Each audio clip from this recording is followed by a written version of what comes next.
डोडा की रैली में प्रधानमंत्री मोदी ने अमेरिका में आज तक के पत्रकार रोहित शर्मा के साथ बदसलूकी और पिटाई का भी मुद्दा उठाया। प्रधानमंत्री ने कांग्रेस पर निशाना साधते हुए कहा कि अमेरिका की धरती पर भारत के पत्रकार की पिटाई करके क्या भारत की प्रतिष्ठा बढ़ा रहे हैं।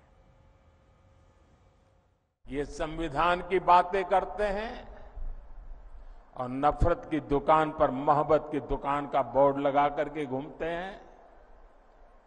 मैंने आज अखबारों में पढ़ा,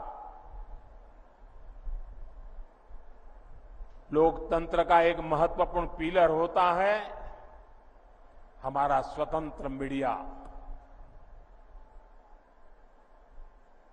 आज एक खबर पढ़ी, अमेरिका गए हुए भारत के एक अखबार के प्रतिनिधि को अमेरिका में जिस प्रकार उसके साथ जुल्म किया गया, उसने अपनी पूरी कहानी पब्लिक के सामने रख दी है।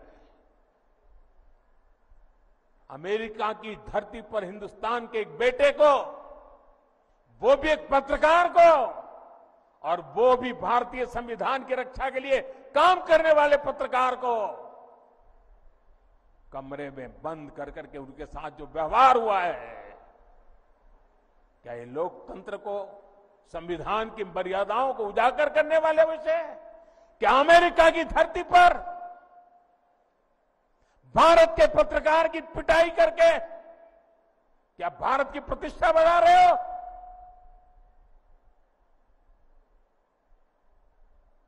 आपके मुंह में संविधान शब्द शोभा नहीं देता है। उधर 3 खानदानों पर करप्शन के आरोप और मोदी की विपक्ष पर तीखे हमलों को लेकर एनसी के उमर अब्दुल्ला ने क्या कहा, जरा वो भी सुनिए। जब बीजेपी को इन फैमिलीज में से किसी की मदद की जरूरत थी, तब हम बर्बादी के जिम्मेदार नहीं थे। अभी मुश्किल से 5-6 साल हो गए।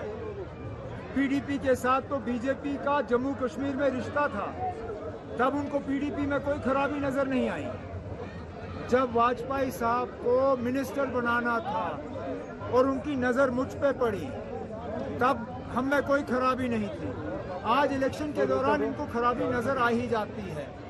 ये वक्त की बात है ना, ये सियासी तकरीरें होती हैं और इलेक्शन के बाद इन चीजों को बुलाया जाता है।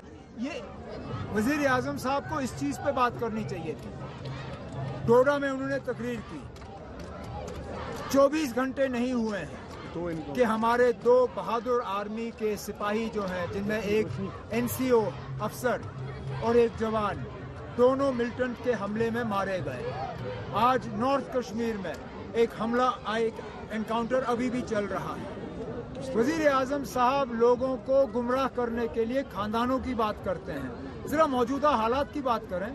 जब 370 यहाँ से हटाया गया, उस वक्त पूरे मुल्क के लोगों को कहा गया था कि कश्मीर में बंदूक जो है वो 370 की बदौलत है, और 370 को हटाने के बाद इस बंदूक का असर रसूख जो है वो गायब होगा।